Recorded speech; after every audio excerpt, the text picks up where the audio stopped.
대한민국 정상화 포럼에서 7개 세션에 걸쳐서 거의 전 분야의 우리 대한민국 문제들을 잘 다루어 주셨습니다. 그런데 이제 우리 국책자문위원회는 또한 이제 분과는 각 분야별로 다 있습니다. 한 25개 분과위원회하고 또 아까 이제 나왔던 뭐 4차 산업혁명 시대나 또 기후 에너지 문제라든지 이런 그 좀 특별한 이슈에 대응하기 위한 특별위원회도 7개 정도 만들어서 지금 정책 활동들을 펼쳐오고 있습니다. 그런데 오늘은 우리 대한민국 정상화 포럼의 정책 발표에 맞춰서 그동안 국책자문위원회가 해왔던 정책 활동들 중에 일부를 이렇게 함께 소개하면서 앞으로 이제 이 정책 네트워크가 손을 잡고 힘을 합쳐 나가야 됩니다. 앞으로 이제 국민의힘 중앙선대위가 이제 꾸려질 테고 거기에는 정책 파트도 별도로 설치가 될 것입니다. 그러면 이제 다양한 오늘 참여한 분들을 포함해서 또 우리 대한민국의 각 분야에 참 내로라 할 만한 그런 전문가 정책 전문가들이 참여를 해서 만들어냅니다만은 이런 이제 이 컨퍼런스들이 많으면 많을수록 그 수준을 높여갈 수 있다. 저는 그렇게 믿기 때문에 오늘의 이 컨퍼런스가 대단히 의미가 크다라고 생각을 합니다. 오늘 저희 국책자문위원회는 참여하신 분들만 우선 아주 간략하게 한 3분씩만 말씀을 아주 요약해서 뭐 현황이나 문제점 이런 거는 다 그냥 생략해 주시고 어떤 정책 대안으로 또 어떤 비전으로 우리가 나가야 되는지 요 위주로 간략하게 한 3분 정도씩 말씀해 주시기를 부탁을 드리겠습니다. 그럼 먼저 미래비전 특별위원회 우리 정국헌 위원장님께서 먼저 말씀해 주시기 바랍니다. 네. 자료는 갖고 계신 제일 뒷부분인데요. 342페이지부터 아니 340페이지부터 준비가 되어 있으니까 참고해 주시기 바랍니다. 부탁합니다. 네, 방금 소개받은 정국헌입니다.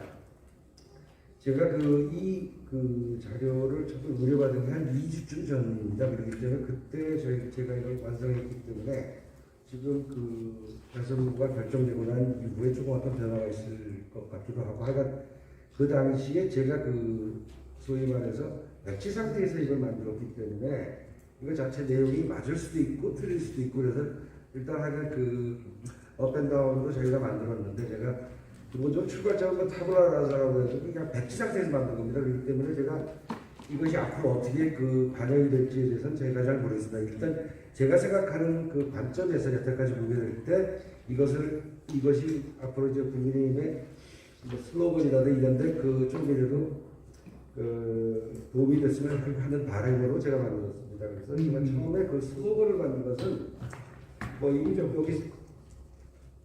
여기서도 이제 글에 나옵니다만 내용에 보시면 여러 가지 제가 구상을 많이 생각을 했었는데 결국 청년 시대가 오늘 아까 계속 공약 앞에 세부적인 공약들에서 많이 말씀이 나왔습니다만 가장 중요한 건 뭐냐면 공정이니 상식이 여러 가지 소시 많이 나옵니다. 그래서 수단과 방법에 관한 얘기고 결국 최종적으로는 뭐게 되냐면 모든 세대에 대해서 꿈을 가질 수 있는 것 자체가 가장 중요하다고 저는 봤습니다. 이것은 무슨 얘기냐면 비단 2030 세대뿐만 아니라 70대, 50대, 60대 각자 다 나름대로 세대별로 각자의 다 꿈이 있다는 거죠. 그런데 문재인 정부가 가장 잘못한 것이 뭐냐면 그 모든 세대가 갖고 있는 꿈, 자기가 생각하고 앞으로 뭘 하고 싶다든가 이런 꿈에 대해서 이것을 완전히 좌절시켜 버렸다는 거죠. 그렇기 때문에 제가 생각했던 것은 뭐냐면 그 슬로건으로 택했던 것이 바로 누구나 꿈꿀 수 있는 나라입니다. 그러니까 모든 누구나 어떤 세대를 다 떠나서 다 독립적으로 다 꿈꿀 수 있는 것 자체 가능성을 줄 수 있는 세대 것이 가장 필요하지 않겠느냐. 그래서 앞으로 이것이 그 차기 정부의 이 슬로건 어떤 뭐 공약이라든가 이런 것을 약간 제가 좀 기여를 했으면 좋을 것 같습니다. 여러 가지 좋은 얘기 상당히 많은데 제가 속시 많이 생각해봤는데 가장 결론을 하게 되면 꿈입니다. 결국 미래에 관한 얘기인데 그것이 좌절된 상태에서 앞으로 희망을 준다는 의미에서 뭐 누구나 꿈꿀 수 있는 나라가 제일 좋은 것 같고 이런 그 저 슬로건을 이제 구체화한 것이 바로 이제 그 한 3개 정도 제가 잡았는데 여기서 말씀드렸듯이 공정정부, 자유정부, 복지정부 이래서 3개 정도를 이제 구체화한 형태로 잡았습니다. 그래서 이 3개 정도가 이제 그 서브 슬로건이 될 것 같고요. 그 다음에 이제 국정 비전이라고 해서 앞으로의 청사진은 뭐 이건 뭐 쓸 수도 있고 안 쓸 수도 있습니다만 그 어떤 정권이 추구하는 미래를 제시하는 것인데 첫 번째 뭐냐면 경제적인 측면에서 우리가 좀 넉넉한 나라가 되어야 될 것 같다. 이게 첫 번째 그 제가 올렸던 거고 두 번째 이제 올바른 나라는 뭐냐면 공정과 정의를 추구하는 나라가 되어야 될 것 같고 세 번째 튼튼한 나라 이 외교와 안보에 관한 얘기고 그 다음에 살만한 나라 이 복지에 관한 얘기고 그 다음에 풍성한 나라, 이 문화에 관한 얘기로 국정 비전을 제가 한 5개 정도 잡았습니다. 그리고 이 국정 지표 이제 과제를 말씀드리는데 앞서서 아까 계속 공약, 아주 세부적인 공약에 대해서 많이 말씀하셨는데 이런 공약들이 합쳐져서 이제 국정 과제 이런 것이 나와야 되는데 이거 자체가 제가 백지 상태에서 만들다 보니까 제 생각해서 한 7개 정도를 제가 만들었습니다. 그래서 이것이 뭐 맞을 수도 있고 후에 이제 조정이 가능한 얘기인데 첫 번째 뭐냐면 반칙 없는 공정한 사회 만들기가 제가 하나의 생각이고 뭐 사회적이라든가 기회기준 뭐 기타 등등이고 두 번째가 뭐냐면 미래가 보장된 사회 뭐 저출산 고령화라든가 뭐 다양한 얘기들이 나왔습니다. 그 다음에 세 번째는 양을 넘어 질적인 경제 성장 그래서 뭐 4차 산업혁명이라든가 기타 뭐 세제 개혁이라든가 기타 등등 이런 세계 그 경제에 관련된 얘기가 들어간 것 같고 그 다음에 그 네 번째는 대한민국 중심의 안보와 국제관계를 얘기했습니다. 그래서 뭐냐면 여태까지 우리가 좀 한반도 통일이라든가 이런 그 좀 불필요한 거에 많이 좀 치중하다 보니까 정작 그 가장 우리의 주인이 그 대한민국 안보에 대해서 대한민국 중심에 대한 정책이 이 성립되지 않은 것에 대해서 여러 가지 좀 생각을 했습니다. 그 다음에 그 5번째는 국민 친화적 에너지 수급과 녹색 환경. 이것은 뭐 여태까지 모든 사회에서 환경에 관한 문제, 이 환경으로 어떤 그 뭐 원전이라든가 기타 등등에 대한 관한 문제가 아마 포함될 것 같습니다. 그 다음에 한국 문화의 확산과 세계화. 이것은 그 문화적인 차원의 얘기, 우리 저희 한류 문화라든가 이런 것들 자체가 지금 자꾸 한류 바람으로 해서 이제 세계화되는 이런 의미에서 이 컨텐츠 개발이라든가 이런 것들을 얘기했고 마지막으로는 뭐냐면 지속가능한 복지국가의 완성이랍니다. 내가 이미 선진국이기 때문에 우리가 늘 그 지향하는 바가 복지국가인데 이런 복지국가를 좀 더 내실화시킨다든가 좀 더 이제 공고히 하는 것 자체가 이 국정 과제로 제가 삼아서 그 뭐 여기서 제가 이제 슬로건과 서브 슬로건 그다음에 국정 비전, 국정 지표에서 약 이 정도를 제가 한번 큰 구상을 한번 해본 겁니다. 제가 그래서 그 다시 한번 말씀드리지만 제가 백지 상태에서 이것을 만든 거기 때문에 이것이 후에 어떻게 그 많은 그 수정도 되고 이런 그럴 가능성이 충분히 있죠. 그리고 하여간 제 생각으로 만든 거기 때문에 여러분들께서 뭐 이해해 주셨으면 합니다. 자, 감사합니다. 예, 감사합니다. 예, 자료지 142페이지부터 342페이지부터 345페이지까지는 국책자문위원회 연구팀에서 우리나라의 주요 문제를 이렇게 쭉 열거를 좀 했고요. 비전을 이제 제시를 했습니다. 슬로건 또 주요 목표 설정하고 정책 제언으로 방향 또 구체적인 내용 얘기를 쭉 정리를 좀 해놓은 게 있는데 참고하시도록 하고 넘어가겠습니다. 다음은 우리 국책자문위원회 위원이신데 전 문화관광부에서 고위직을 거치셨고 현재는 성균관대학교 초빙 교수로 계시는 박광무 교수님께서 비대한 청와대 책임 총리 시행 또 비효율적인 행정 개편 이런 제목으로 우리 정부 조직의 문제점 중심으로 3분간 말씀해 주시겠습니다. 예. 네, 방금 존경하는 이주영 국책자문위원장님으로부터 소개받은 박광무입니다. 저는 성균관대학교 국정전문대학원에서 정책 가버넌스를 현재 연구하고 강의 중에 있습니다. 송종환 부위원장님으로부터 이렇게 발표 기회를 주셔서 감사드리면서 현재의 청와대가 가지고 있는 여러 가지 문제점들은 이게 자료를 보시면 알겠지만은 상당히 과대한 이런 그 비대한 조직임에 반해서 정부와의 관계에서는 정부의 상전이 되어 있는 이와 같은 구조로 이 4년을 지나왔습니다. 5년 가까이. 그래서 이와 같은 구조는 아니다라는 것으로 해서 종합적으로 청와대의 개편 방안을 제안을 드려보겠습니다. 대통령께서 수석비서관 회의를 통하여 중요한 정책을 발표하는 이와 같은 구조를 벗어나서 이제는 그 대통령이 의장으로 있는 그 국무회의에서 중요한 국정 사항을 발표하는 것이 맞지 않는가. 그렇게 해야 국정을 실질적으로 책임지고 있는 각부 장관이 거기에 대해서 책임을 지면서 함께 나가는 구조가 될 것이다라는 것입니다. 그래서 청와대의 정례 브리핑은 시급한 정무적 판단이나 긴급한 그 외교 안보 조치가 필요한 이와 같은 부분에만 한정을 하고 일상적인 국정은 각 부처 장관이 책임지고 집행해야 하는 이와 같은 구조로 가야 고도화하고 전문화되는 이와 같은 시대에 그 책임 행정을 구현할 수 있다라고 보는 것입니다. 비서실과 정책실의 구조는 유지를 하되 수석비서관은 지금이 초연결 인공지능 그리고 메타버스로 가는 이런 시대인데 이에 맞게 개편이 되어야 된다고 보는 것입니다. 대통령 비서실장 산하에 정무, 민정, 인사 그리고 현재 폐지되어 있는 교육문화수석을 포함하여 그 4개의 수석을 두고 대통령 정책실장 산하에는 경제 1수석, 경제 2수석 그리고 과학기술수석 이렇게 해서 실질적으로 오늘날 시대의 변화에 부응하는 이와 같은 경제정책을 제대로 대통령을 보좌할 수 있도록 해야 되지 않겠는가라는 것입니다. 가령 경제 1수석에서는 경제와 재정 그리고 고용복지정책 이와 같은 것을 총괄할 수 있겠고 그리고 그 경제 2수석에서는 통상과 무역과 산업정책에 집중하는 이와 같은 구조로 해야 우리나라의 그 세계 7대 또는 G9의 규모에 걸맞는 경제 규모에 따라서 이게 보좌기능이 되리라고 보는 것입니다.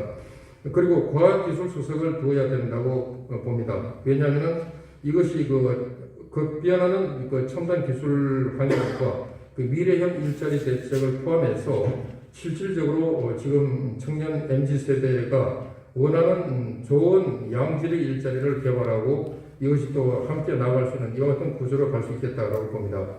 그리고 현재 보게 되면 이상하게 국민소통, 시민사회, 사회수석 이것이 비슷한 기능이 3가지 수석으로 나눠져 있어요. 이것은 그 정무수석과 민정수석실에서 충분히 커버할 수 있다고 보는 부분입니다. 그리고 교육문화수석을 살리는 이유는 미래 인재의 고도화 양성과 또 문화가 소프트파워로서 이제는 그 경제와 함께 양대축으로 가고 있는데 이 부분에 적극적으로 대처할 수 있어야 된다고 봅니다.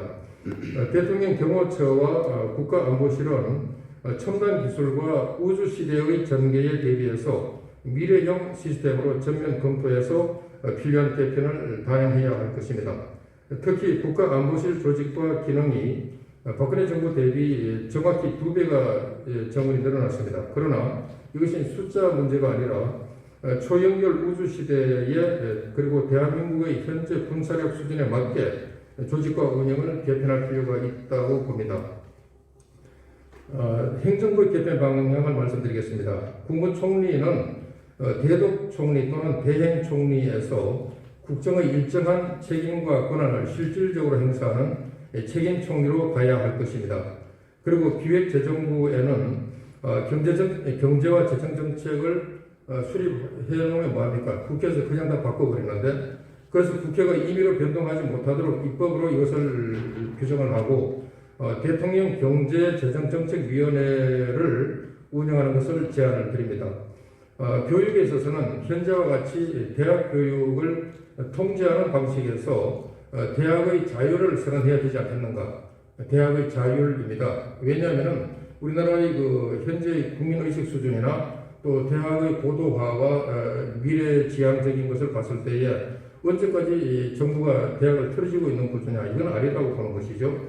그리고 기업 입학제도 필요하면 과감하게 도입을 해서 정말 소수 인원이 막대한 돈을 가지고 들어와갖고 등록금 때문에 없는 사람들에게 장학금 과감하게 풀어주고 이러한 구조로 간다 그러면 대학 문제가 그냥 해결된다고 보는 것입니다.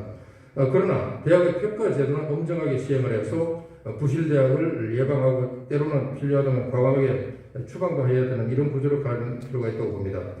문화부총리제의 도입을 제안합니다. 그것은 21세기의 소프트파워의 핵심이 문화이기 때문에 이 부분을 하면서 또 사회 문화 분야에 대한 종합적인 조정 기능을 커버하는 것이 필요하지 않는가라는 것입니다.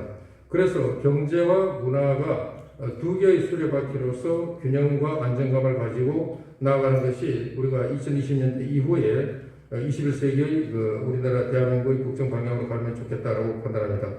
국무회의와 연동을 해서 국무총리 주재로 경제부총리와 문화부총리가 주례 협의회를 이렇게 한다면 이것이 국무회의와 함께 시너지 효과를 낼 수 있을 것입니다. 그리고 외교 안보 통일 분야에 있어서 NSC 회의를 함에 있어서 현재는 대통령이 만약에 부재 시에는 안보실장이 이렇게 하는 것으로 되어 있습니다. 그건 장관급입니다. 그런데 우리나라의 경우에는 부통령제가 없습니다. 그런 상황에서 긴급 안보 상황이 발생이 되었을 때에 이렇게 되면 국정의 공백을 초래할 수 있다고 보는 것입니다. 왜냐하면 국무총리나 또는 부총리가 있음에도 불구하고 장관급이 국가의 긴급한 안보 상황을 판단한다는 것은 문제가 있지 않는가라고 보는 것입니다. 정권 교체가 될 때마다 방송과 언론을 장악하는 도구화로 비판을 받고 있는 방송통신위원회가 중립성과 독립성을 가질 수 있도록 이것을 입법으로 정하는 것이 필요하다고 봅니다. 현재 입법이 되어 있음에도 불구하고 만약에 지켜지지 않는다면 이걸 개선해야 되겠죠. 필요하다면 미국의 연방 대법원장처럼 종신제도 검토할 수 있을 것입니다. 그리고 대통령 민주평화통일자문회의는 과거 권위주의 시대의 잔재로 봅니다. 이것이 시대적인 역할은 종료되었다고 보는데 만약에 필요하다면 21세기 한민족 시대를 대비하여 글로벌 한민족 국정자문회의 이와 같은 형태로 대체할 필요가 있지 않겠는가라고 봅니다. 그리고 형해화된 원자력 안전위원회가 실제로 원자력 전문가와 안전 관련 전문가로 위원이 구성이 되어서 작동을 해야 되지 않겠는가라고 봅니다. 정부 통계 지표를 21세기형으로 전면 개편할 필요가 있다고 봅니다. 그리고 조선시대의 사초의 역할처럼 거의 독립적인 이와 같은 역할을 권한을 부여해서 통계의 독립성이 보장될 수 있도록 해야 할 것입니다. 통일부는 폐지론도 있습니다만은 한다면 한민족부로 개편할 것을 제안합니다. 그 이유는 글로벌 시대에 대한민국과 한민족의 미래를 조망하고 대비할 수 있는 그와 같은 전략과 정책을 추진해 나감이 타당하다고 보는 것입니다. 특허청의 경우에는 이것이 세계적인 경향과 맞춰서 지식재산청으로 개편하고 문화체육관광부의 저작권국이 있는데 이것은 21세기의 문화자원이 문화반도체와 같습니다. 어마어마한 이게 자원인데 이것을 전반적으로 관장하는 문화자원 저작권 정책실로 개편할 것을 제안합니다. 그리고 국토부의 새만금 개발청과 행복도시 건설청이 있습니다만은 이와 같은 역할이 사실 현재 그 기능이 과연 필요한지 의문이 되고요. 이것을 그 인공지능과 자율주행 그리고 스마트 시티를 복합적으로 관장할 수 있는 미래 국토개발청으로 개편할 필요가 있다고 봅니다. 지방자치단체의 경우에는 광역의 경우에는 그 인구이동과 도시화와 스마트화를 반영해서 기능적 측면과 인구사역적인 것을 종합적으로 검토해서 재편할 필요가 있다고 봅니다. 그리고 기초지자체는 지역의 도시화와 또 스마트화 그리고 선진화 구도로 통합을 해서 전반적으로 전국의 기초지자체를 중도시화로 재편하는 것이 필요하지 않겠는가라고 생각을 합니다. 이상으로 제 말씀을 마치겠습니다. 감사합니다. 예, 박광무 위원님 수고하셨습니다.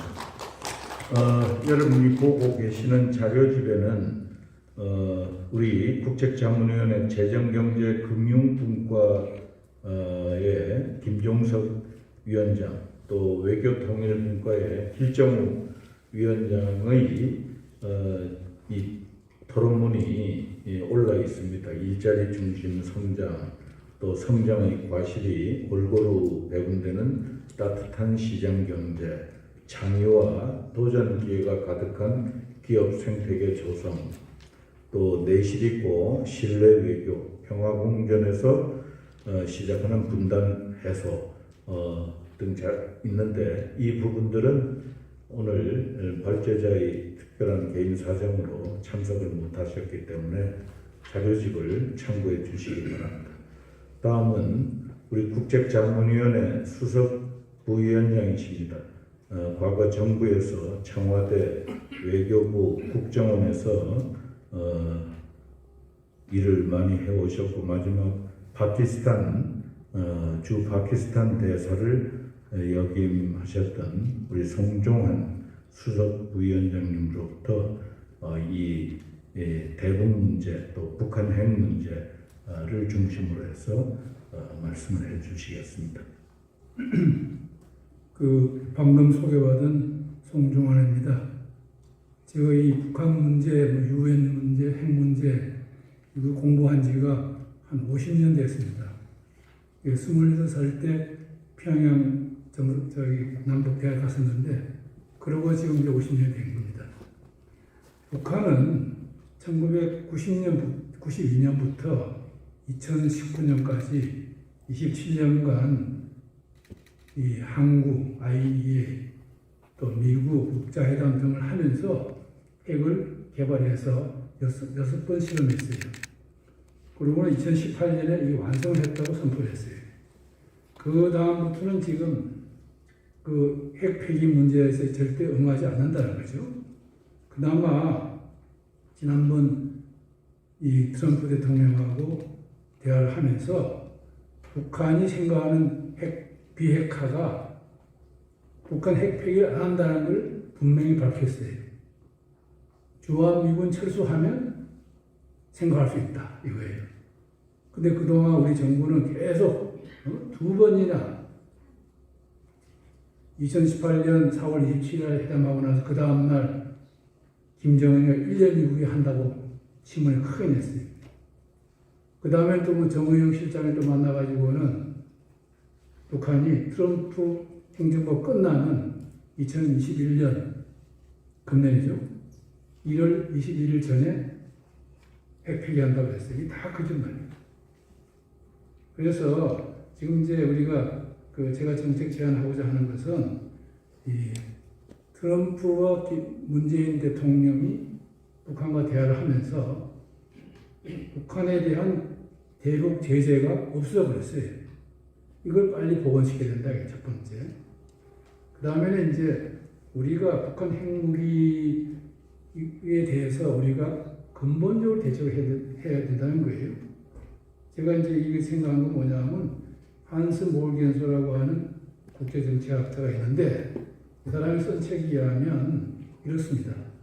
다투는 두 나라 중 핵 위협을 받는 나라가 핵 반격 수단이 없으면 1945년 8월 미국의 히로시마 나가사키 원폭투하 후 일본처럼 완전 파괴되거나 무조건 항복이라는 두 가지 선택밖에 없다고 했어요. 여러분 우리가 똑같은 상황 아닙니까 지금? 드골의 경우에는 핵무기가 없으면 위성국에 불과하다고 그랬어요. 그래서 빨리 이 문제를 이걸 공포의 균형이라고 그래요. 북한이 핵을 쏘려고 할 때, 미사일 쏘려고 할 때 내가 반격해 나도 망하겠구나 그런 생각을 가져야 된다는 거예요.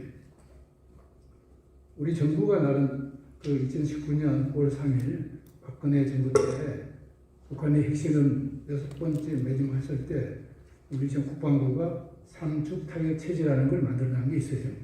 그러니까 북한이 핵을 쏘려고 그러면 그걸 잡아내는 거, 또 그다음에 방어하는 거, 대량 응징보 이 세 가지가 있는데 이걸 빨리 조기국 주게 된다는 거예요. 그다음에 이제 우리가 핵이 없는 상태니까 미국과 협력을 강화해가지고 우선 한미 군사합동 훈련을 재개하고 그 다음에는 이제 미국의 합정 제식이 현실화되도록 적시성이 있도록 우리 해야 된다 이거예요. 그래서 앞으로 우리나라 지도자가 할 일은 뭐냐 하면 북한의 핵 폐기를 유도하고 내실에는 북한 핵 억지를 위해서 미국과 전략적으로 협의하는 그런 국가 지도자가 해야 된다 이거예요. 지금처럼 국제회의 가면 혼자 서 있고 이런 사람 하면 안 되는 거예요. 응? 간단하지 않아요?